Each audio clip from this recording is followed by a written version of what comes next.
Hi పిల్లలు! ఈరోజు మన కథ తెలివైన జింక మరియు రహస్యపు గంట. ఒక అడవిలో జింక నక్క ఒక పాత గుడి దగ్గర ఆడుతుండగా అక్కడ ఒక చిన్న బంగారు గంట పడి ఉంది. నక్క ఆ గంటను చూసి, దీనిని మన రహస్య ప్రదేశంలో దాచుకుందాం అని చెప్పింది. జింక ఒప్పుకుంది. దాన్ని చెట్టు కింద పాతిపెట్టారు. కొన్ని రోజుల తర్వాత నక్క చీకటిలో వచ్చి గంటను దొంగిలించింది. జింక మరుసటి రోజు వచ్చి చూస్తే గంట కనిపియలేదు.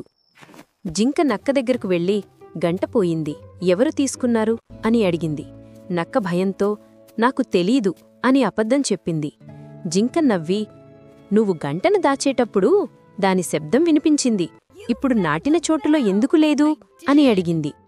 నక్క తన అబద్ధం బయటపడటంతో నిజం చెప్పి గంటను తిరిగి ఇచ్చింది.